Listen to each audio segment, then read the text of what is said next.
한 사람이 죽는 것과 또 그 사람을 장사 지내는 것은 조금 정서적으로 큰 차이가 있습니다. 한 사람의 인생은 죽음으로 끝나지만, 하지만 장사되지 않으면, 장례를 치르지 않으면 그 죽음의 과정이 완전히 끝나지 않습니다. 이 장례 혹은 매장은 한 사람의 인생의 마침표이기 때문입니다. 그것은 살아있는 사람들에게도 참 중요합니다. 장례는 최종적인 이별 예식이기 때문입니다. 사랑하는 사람이 이제 더 이상 이 세상 사람이 아니라는 것, 그 엄연한 현실을 받아들이게 만드는 예식입니다. 그 현실을 받아들이고 죽은 사람을 떠나보내라는 그런 뜻이죠. 특별한 사정으로 인해서 사랑하는 사람의 시신을 찾지 못해 장례를 하지 못하는 경우가 있습니다. 전쟁에 나가 목숨을 잃고 그 시신을 찾지 못하는 그런 경우도 있고요. 또 9/11 테러 현장에서 사망한 사람 가운데 시신을 찾지 못한 그런 사람들이 적지 않습니다. 그럴 경우에는 유족들이 오랫동안 참 마음의 고통을 겪어야 합니다. 이 최종적인 이별 예식을 거치지 못했기 때문이죠. 그만큼 장례를 지낸다는 것은 굉장히 중요합니다. 그것은 돌아가시는 분에 대한 어떤 그런 예우, 그런 차원의 문제를 떠나서 바로 그의 가족들, 또한 그를 알고 있는 모든 사람들, 그 모든 사람들의 그 마음속에 이제 어떤 마지막 마침표를 찍어야 되는 정말 그런 일들이기 때문에 그렇습니다. 혹시 여러분 또 가운데 이런 돌아가신 분의 어떤 시신을 찾지 못해서 여전히 마음에 그 이별의 마침표를 찍지 못하신 그런 분이 있으시다면 하나님의 위로가 함께하기를 소원합니다. 예수님께서 십자가에 달려 돌아가신 후에 예수님의 장례를 향해서 나아갔던 사람들이 있습니다.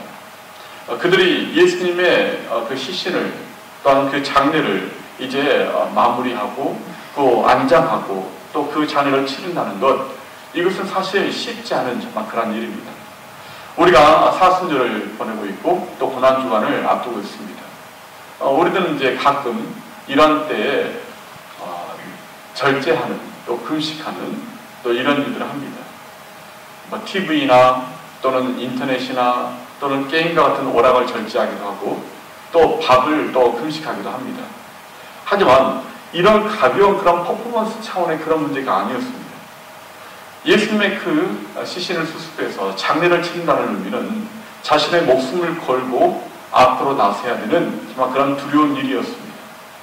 당시의 사회적이고 종교적인 분위기로는 전혀 가당하지도 않은 그런 일들을 그들은 감행을 한 것입니다. 바로 그들 중에 한 사람이 바로 아리마대 요셉이라는 사람입니다. 이 아리마대는 이 지역 이름이고요. 이 아리마대 요셉이란 말은 아리마대 출신의 요셉이라는 그런 뜻입니다. 유대인들은 금요일 저녁 어둠이 까기 시작하면 그때부터 이 안식일이 시작된다라고 그렇게 생각했습니다. 사실 안식일은 토요일부터이지만 안식일을 혹시 범할지도 모른다는 정말 그러한 두려움 때문에 이 안식일을 먼저 안전하게 출발하는 그런 차원에서 금요일 저녁부터 안식일 규정을 따라야 했습니다. 안식일에는 죽은 사람을 장례를 치를 수가 없습니다. 안식일 규정에 따라 그 시간이 시작되기 전에 아리마대 사람 요셉은 빌라도 총독에게 특별한 민원을 넣습니다. 바로 예수님의 시체를 내어줄 것을 요구한 것입니다. 제자들은 예수님이 붙잡히실 때 다 두려워 도망갔지만, 하지만 아리마대 요셉은 담대하게 십자가에 처형당하신 예수님의 시체를 매장하겠다. 그러니 그 시신을 내어달라고 요구한 것입니다. 당시 일반적인 관행은요, 십자가에 처형을 당한 사람은 땅에 매장을 못하게 되어 있습니다. 십자가에 매달린 채 며칠을 이 새들에게 그 눈과 그 살을 쪼아먹게 만듭니다. 그리고 그 시체를 끌어내서 그냥 들판에 버려버립니다. 그래서 들짐승들의 밥이 되게 만듭니다. 그래서 이 해골이란 그런 이름이 붙은 골고다인 것입니다.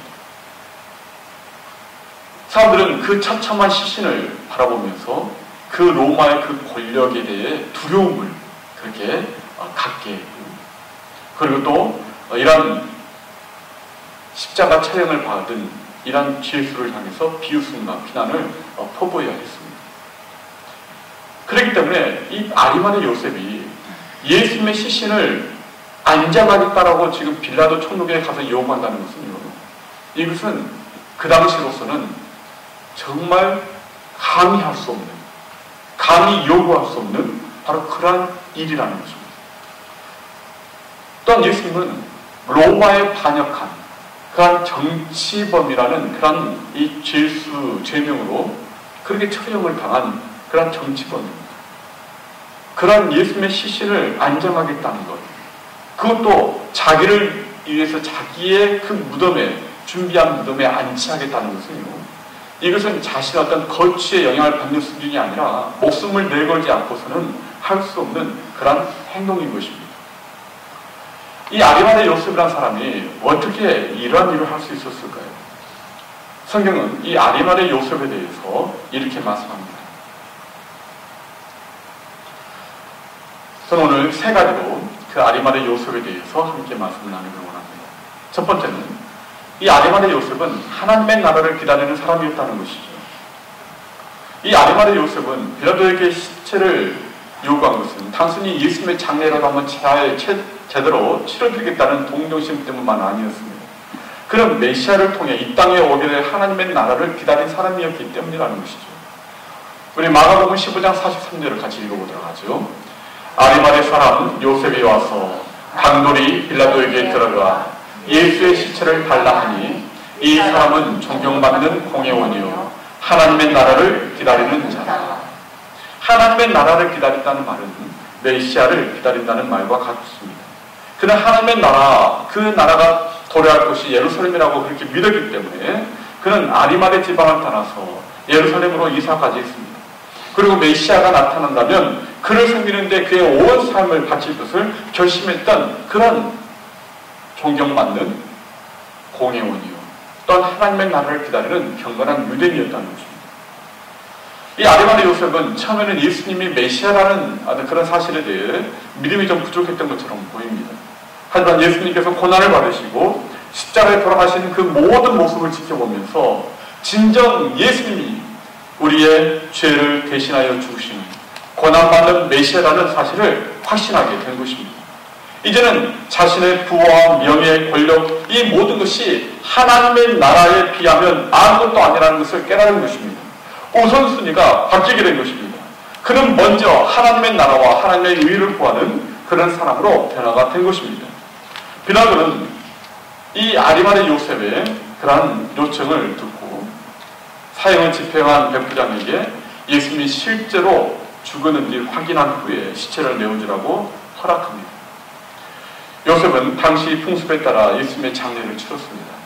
유대인들의 매장법은 우리와 좀 다른데요. 이 사람이 죽으면 그 시신을 수의로 쌓으면서 이 돌산에 마련된 이 무덤 동굴에 안치시킵니다. 이 시신을 안치한 다음에 무덤 입구를 큰 돌로 막아서 그리고 그 틈을 밀랍과 같은 것으로 밀봉을 합니다.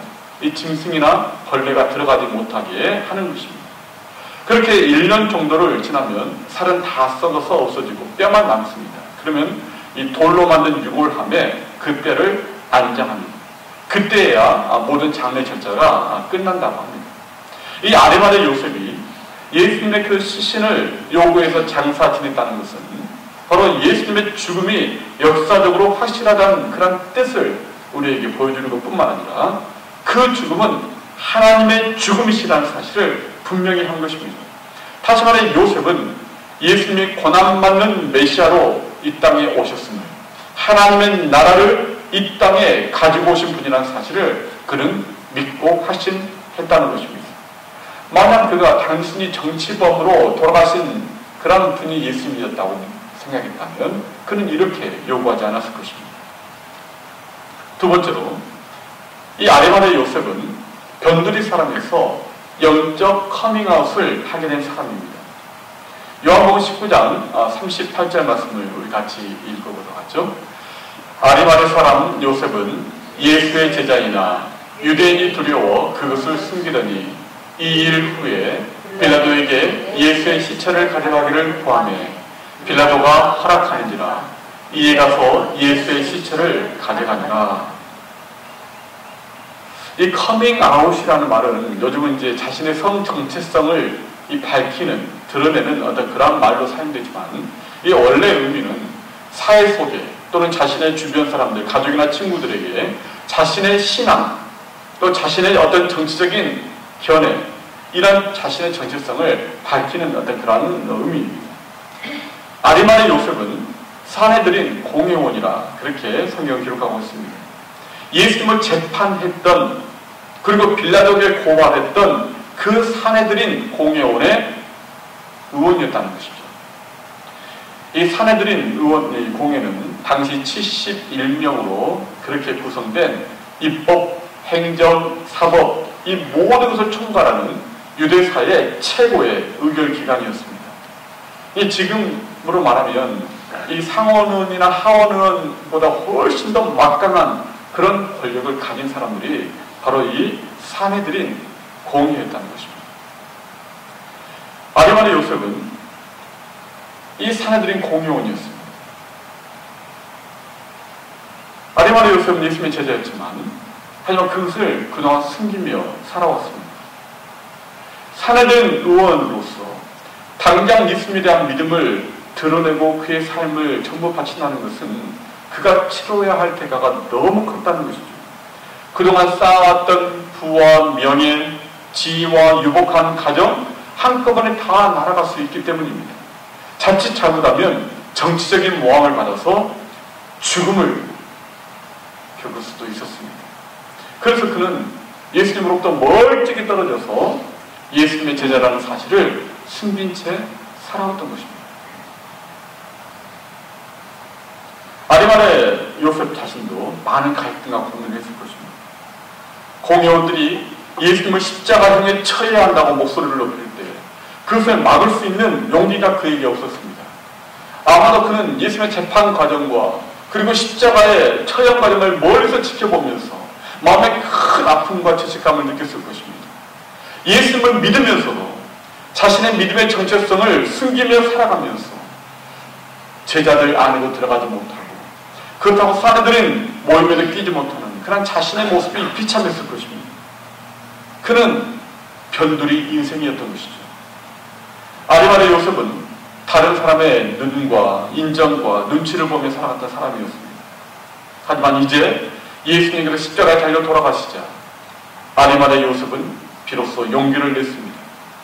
이 하나님의 나라를 기다리는 사람의 마지막 고뇌와 결단, 이제는 나의 신앙을 커밍아웃 하겠다라는, 더 이상 다른 사람의 타인의 인정과 시선을 내가 두려워하며 살지 않겠다라고 하는 이 결단, 자신의 이 신앙의 정체성을 드러내는 영적 커밍아웃을 그는 하게 된 것입니다.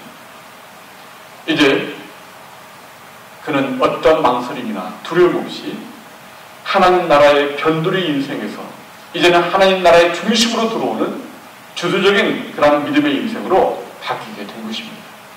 그래서 이 아리마의 요셉이 예수님의 그 시신을 빌라도에게 요구한 것은요, 당시 사람들에게 큰 충격을 주었습니다. 하나님의 나라의 일은 누군가 한 사람의 헌신과 결단으로부터 시작됩니다. 한 사람이 큰 불을 붙이는 그런 역할을 하기 때문에 한 사람의 결단과 헌신은 결코 작은 것이 아닙니다. 한 사람의 자신의 신앙을 공개하고 헌신하게 되면 그것이 다른 사람에게도 영향을 미치게 됩니다. 이 사내들인 공회원 가운데 또 한 사람이 있습니다. 그 한 사람이 바로 니고데모입니다. 니고데모도 예수님을 믿는 사람이었지만 하지만 니고데모도 커밍아웃을 하지 못하고 이 아리마의 요셉처럼 자신의 신앙의 정체성을 숨기며 살아왔던 그런 사람입니다. 그런데 이 아리마의 요셉이 영적 커밍아웃을 하면서 예수님의 시신을 달라, 내가 그분을 내 무덤에 안장하겠다, 그렇게 이제 헌신하자 니고데모도 함께 더불어서 자신의 신앙을 드러냅니다. 오늘 보면 39절 보면 이렇게 기록이 되고 있습니다. 같이 읽겠습니다. 일찍이 예수께 밤에 찾아왔던 니고데모도 몰약과 침량 섞은 것을 100리터라쯤 가지고 온지라. 니고데모도 그럼 나도 예수님의 이 장례를 치르겠다. 함께 동참한 것입니다. 참여한 것입니다. 자신의 그 신앙의 커밍아웃을 아리마니우스가 함께 더불어서 하게 된 것입니다. 여기 이 100리트라쯤 가지고 왔다. 이 100리트라쯤 가지고 왔다는 것이 어느 정도인가? 제가 이제 찾아봤더니, 뭐 영어 성경에는 75파운드 정도 되는 그런 몰약과 침향이다 이렇게 되어 있는데요. 이것은 예수님의 그 발에 향유를 부었던 이 마리아가 부었던 그 향유의 100배에 해당되는 그런 양이라고 합니다. 이 마리아가 예수님 발에 향유를 부었는데 그 향유의 가치를 그때 300데나리온이라고 이렇게 제자들이 말하죠. 이 300데나리온, 이 300데나리온은 이 노동자의 1년치 임금입니다. 수입입니다. 1년치 수입. 근데 이 100리트라라는 말은 바로 이 노동자의 1년치 수입의 100배라는 그 정도 금액입니다. 뭐 지금의 뭐 달러로 정확히 환산한 게 맞는지는 모르겠습니다만, 뭐 임금 노동자의 1년 수입을 한 3만 불 이렇게 잡는다면 그것의 100배 정도 되는 그러한 양을, 이 몰약과 침향을 가지고 예수님의 장례를 니고데모가 치렀다는 것입니다. 적지 않은 그런 헌신을 하게 된 것이죠. 여러분, 사람은 좋은 것이든 나쁜 것이든 서로 영향을 끼치며 살아갑니다. 좋은 신앙은 전염이 됩니다. 그런 의미에서 한 사람의 헌신이 얼마나 중요한지 모릅니다. 내가 뜨겁게 기도하면 내 주위 사람들도 함께 또한 뜨겁게 기도하게 됩니다. 내가 변화되면 내 가족들이 또 내 친구들이, 내 이웃들이 변화되기 시작합니다. 내가 감사하게 되면 내 주위의 구역 식구들도 함께 그 감사를 배우고 감사하게 됩니다. 내가 겸손해지면 내 주위 사람들도 겸손해집니다. 내가 사랑하고 용서하면 교회도 사랑과 용서가 넘치게 됩니다. 이처럼 한 사람으로부터 이런 영적 영향력이 이제 시작되는 것입니다. 여러분들이 이렇게 교회에 들어오면 이제 이 화단에 이 모습들이 점점 조금씩 드러나고 있는 것을 보게 될 것입니다. 참 이렇게 소수의 사람들이 헌신하게 될 때 그 헌신을 통해서 이런 아름다운 영향력이 전염이 되어 간다는 것입니다. 그 일이 이루어지게 된다는 것이죠. 여러분들이 어디에 있든 어디에 가든지 좋은 일을 일으키고 좋은 생각과 좋은 삶을 전염시키는 그런 삶을 사실 수 있기를 바랍니다. 여러분, 오늘 이 커밍아웃한 아리마리 요셉의 모습을 보면서 여러분들은 어떻습니까? 여러분들은 정말 신앙의 여전히 변두리 인생으로 그렇게 살아가고 있습니까? 아니면 믿음의 주도적인 그런 믿음의 중심을 가지고 살아가고 있습니까? 우리 믿음이 자라게 되면 이제 자신의 신앙을 공개하는 영적인 커밍아웃을 하게 됩니다. 사실상 진실된 신앙생활이 시작되는 때가 언제인가? 바로 그 결정적인 순간은 바로 자신의 신앙을 공개할 때입니다. 사람들에게 공개할 때입니다. 나는 예수 믿습니다. 저는 교회 다닙니다. 저는 예수 믿기 때문에 저는 그런 일을 하지 못합니다. 우리가 그렇게 우리의 신앙을 고백하고 또 커밍아웃을 하게 되면 친구도 끊기고 비즈니스의 거래도 끊길 것 같이 우리가 느끼지만 하지만 그렇지 않습니다. 그런 모습을 통해서 오히려 신뢰를 주게 되고 오히려 더 진실한 친구가 생기고 더 진실한 거래가 트이게 될 것입니다. 아리마리 요셉은 자신의 영적 커밍아웃을 했습니다. 그동안 자신의 신앙을 숨기며 살았습니다. 하지만 드디어 이제는 더 이상 사람들의 시선을 또한 사람들의 또한 눈치를 보지 않고 담대하게 자신의 신앙의 영적 커밍아웃을 했습니다. 여러분들의 삶 가운데서 여러분들이 영적 커밍아웃을 하시길 바랍니다. 정말 숨어서 예수 믿는 사람들이 아니라 당당하게 나는 예수 믿습니다. 나는 크리스찬입니다. 당당하게 밝히시길 바랍니다.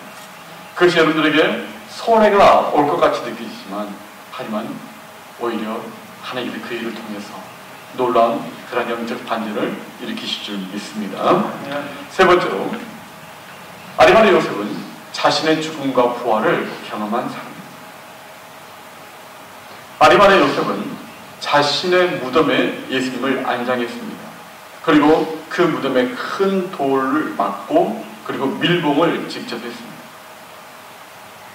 예수님의 제자들이 예수님의 시체를 훔쳐갈 것을 대비해서 이 로마 당국이 무덤 앞을 군사들로 지키게 했습니다. 어떤 누구도 그 무덤을 막고 있는 그 큰 돌을 움직일 수 없습니다. 불러낼 수 없습니다. 군인이 지키고 있는 그 앞을 누구도 얼씬할 수 없습니다. 그런데 그 무덤의 돌문이 열려 있었습니다. 그리고 그 안에 무덤은 비어 있었습니다. 예수님이 부활하신 것입니다. 아리마대 요셉은 자신의 손으로 직접 무덤에 예수님을 안장하고 무덤을 밀봉했기 때문에 누구보다도 예수님이 부활하셨다는 것을 분명하게 그는 확신할 수 있었습니다. 하지만 예수님을 죽인 자들의 입장에서는요, 그것은 시체 도난 사건이었습니다. 그래서 범위 색출이 아마 들어갔을 것입니다. 여러분, 이런 상황이라면 여러분 같으면 누구를 가장 유력한 용의자로 지목하겠습니까? 당연히 그 무덤에 안장한 아리마대 요셉, 이 아리마대 요셉이 가장 예수님의 시체를 훔쳐가는 그런 유력한 용의자로 그렇게 지목을 할 것입니다. 당시에 이 아리마대 요셉을 이 시체 도난 사건의 범인으로 지목해서 조사를 받았는지 어떤 이 고초를 당했는지 그것을 우리는 알 수는 없습니다. 하지만 그 일 때문에 바로 예수님의 이 부활 사건에 대해서 가장 난처하고 똑똑한 그러한 고통을 당해서 있는 중에 한 사람이 바로 이 아리마대 요셉이었을 것입니다. 아마 요셉은 예수님의 시신을 빌라도에게 요구해서 그때부터 이러한 고난을 강고하고 또 감수할 그런 마음이 있었을 것입니다. 아리마대 요셉은 두려움과 고통을 무릅쓰고 이 모든 일을 진행한 것입니다. 그러자 그의 그 모든 일 속에서 부활의 사건이 터져 일어난 것입니다. 요셉은 자기 앞에 놓여있는 그 두려움을 넘어 죽음을 경험했습니다. 그런데 거기에서 예수님의 부활을 보게 된 것입니다. 경험하게 된 것입니다. 자신의 부활도 함께 맛보게 된 것입니다. 오늘 우리는 예수님의 부활이 진정 나의 부활이 되게 하려면 우리는 예수님의 부활을 표대 삼아서 우리를 둘러싼 모든 두려움을 향해 앞으로 나아가야 합니다. 우리가 예수를 믿는다는 것 때문에 겪게 되는 모든 고난, 또 모든 두려움, 우리의 삶을 둘러싸고 있는 모든 그런 죽음과 같은 그런 두려움 속으로 우리 담대하게 걸어가야 하는 것입니다. 거기에서 우리의 죽음을 경험해야 하는 것입니다. 그때 바로 우리는 우리의 부활을 또한 맛보게 될 것입니다. 우리의 부활은 예수님의 부활과 연결되어 있습니다. 그렇기 때문에 우리가 죽음의 그 두려움과 싸우지 않으면 우리는 진정한 부활의 능력을 경험할 수 없다는 것입니다.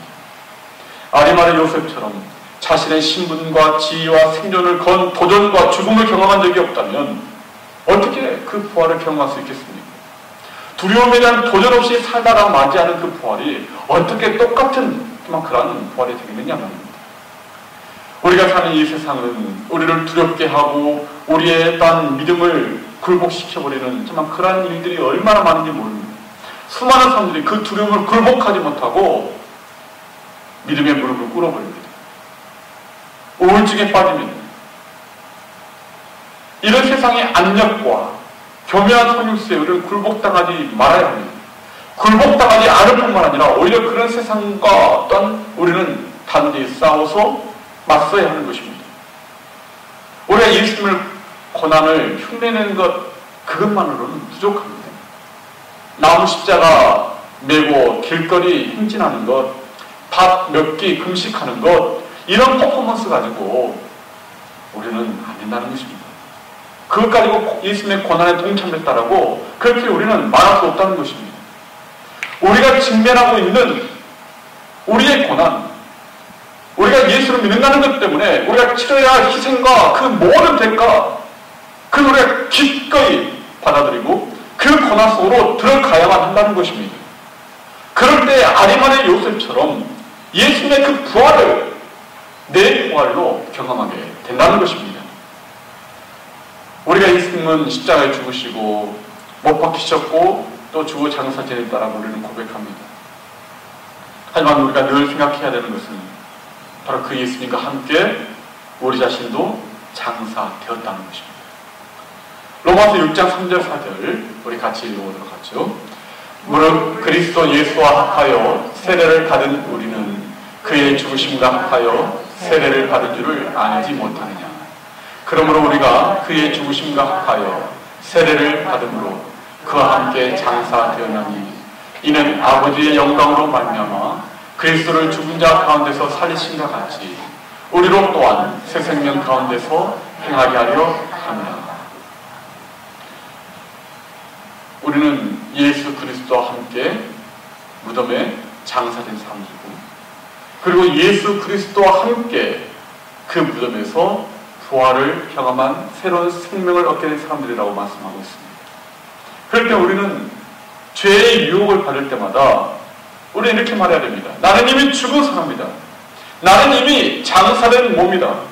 우리는 그렇게 생각하고 선언해야 합니다. 무덤에 장사된 내 옛사람이 다시 무덤 문을 밀고 나려고 할 때마다 우리의 그 옛사람에게 말해야 됩니다. 어이, 너는 이미 죽었어. 우리는 그렇게 말해야 됩니다.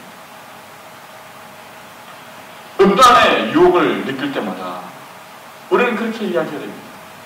음란을 탐하는 나의 옛 자아는 예수님과 함께 이미 장사 지낸 바 되었다. 음란의 영화, 아무 나를 흔들어 봐라. 내가 유혹하려는 옛사람은 이미 죽었다. 우리는 그렇게 선언해야 하는 것입니다. 누군가 여러분들을 분노하게 만드십니까? 그래서 화가 머리끝까지 치밀어 오르십니까? 나 아직 안 죽었어! 이렇게 한번 자기를 한번 보여주고 싶은 마음이 여러분 가운데 치솟습니까? 그 순간에 여러분 이렇게 또한 스스로에게 말해보시길 바랍니다. 나는 분노에 대해 이미 죽은 몸이다. 나는 이미 주님과 함께 장사 지낸 몸이다. 그렇게 한번 고백해 보시길 바랍니다. 처음에는 별로 그것이 힘이 없는 것처럼 느껴질지 모르지만 거듭 여러분들이 나는 이미 죽은 몸이다. 나는 이미 무덤에 장사 지낸 나의 옛사람은 그리스도와 함께 죽었고 이제 예수의 생명으로 다시 태어난 새로운 피조물이다. 나는 예수 그리스도와 함께 부활한 사람이다. 이렇게 여러분들이 통해서 고백을 하는데 여러분의 그 마음과 심령에서 변화가 일어나기 시작할 것입니다. 유혹을 이길 수 있게 될 것입니다. 분노를 이길 수 있게 될 것입니다. 분노를 억지로 참으라는 그런 말이 아닙니다. 억지로 참으면요 암이 됩니다. 여러분 이를 악물고 참는 것이 아니군요. 분노에 대해 내가 이미 장사집니다. 이미 나는 죽은 겁니다. 이것을 믿음으로 인정해야 한다는 것입니다. 여러분 그렇게 하게 되면 죄가 힘을 잃어버립니다. 꿈틀대던 나의 옛 사람이 다시 무덤 속으로 들어가는 길입니다. 그렇게 고백하고 선언하는 것, 바로 그것은 마치 시신을 무덤에 안장하고 그 입구를 돌로 막고 빈틈없이 밀봉하는 것과 같은 일입니다. 그렇게 하게 되면 무덤에 매장된 나의 옛 자아가 이제 썩어지고 이제 하얀 먼지가 될 때까지 분해가 될 것입니다. 옛 사람에 매여 살았던 물들었던 온갖 죄로부터 우리가 해방되게 될 것입니다. 그때 우리는 새로운 사람으로 태어나게 되는 것입니다. 여러분 중에는 영적인 커밍아웃을 모두 다 하신 분이라 저는 이렇게 생각합니다. 하지만 혹시 여러분 가운데 내가 교회 밖에서 나의 일상생활 속에서 내 주위 사람들에게 내가 예수 믿는다는 사실을 여전히 당당하게 밝히고 드러내지 못하면서 혹시 이것 때문에 불이익을 당하는 것 같아서 그렇게 사람들 눈치 보면서 그렇게 내가 예수의 제자라는 것을 숨기며 살아가는 혹시 그런 분이 계시다면 여러분 정직하게 한번 자신에게 물어보시길 바랍니다. 내가 과연 이렇게 살아도 괜찮을까? 뭔가 내 안에 분명한 변화가 있어야 되지 않을까? 한번 그렇게 물어보시길 바랍니다.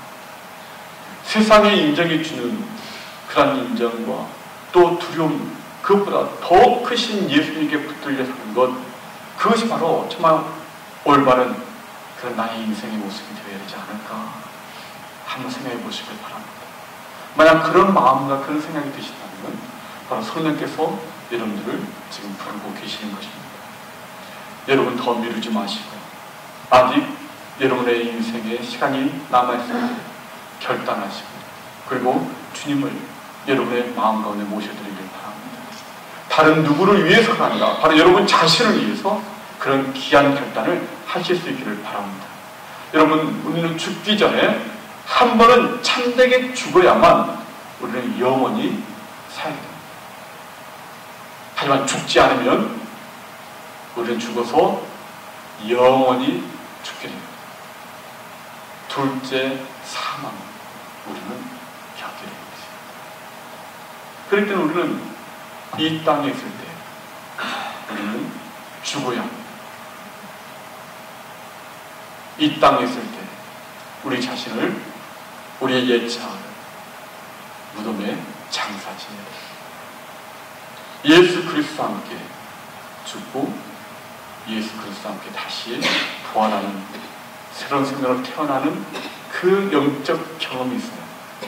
우리는 죽은 뒤에 영원히 살게 되는 것입니다. 말씀을 믿겠습니다. 아리마의 요셉은 하나님의 나라를 기다리는 사람이었습니다. 또한 영적인 커밍아웃을 통해서 신앙의 변두리 인생에서 이제는 주도적인 믿음의 사람이 되었습니다. 자기 안에는 두려움을 향하여 나아가는 그 죽음의 경험을 통해 자신의 부활을 경험하게 되었습니다. 그는 일평생 예수 그리스도를 사랑하고 예수 그리스도를 섬기는 그런 사람이 되었을 것입니다. 요한일서 4장 18절 3번절 우리 같이 읽고요. 기도하도록 하겠습니다. 함께 읽겠습니다. 사람 안에 두려움이 없고 온전한 사랑이 두려움을 내쫓나니. 우리 주님을 사랑하고 또 그 사랑이 우리 가운데 온전해져서 우리 안에 있는 모든 두려움과 딴 사람들의 그 눈치 우리는 이제는 더 이상 거기에 얽매여 살아가는 것이 아니라 예수 그리스도 우리 주님께 붙잡혀 담대하게 살아가는 그런 자 여러분 될 수 있기를 주 이름으로 축원합니다. 아멘. 기도하겠습니다. 우리 시간 기도할 때 우리가 예수님을 따르는 제자로서 당당하게 나의 영적 정체성을 밝히지 못하고 또 불이익을 당할까봐 사람들이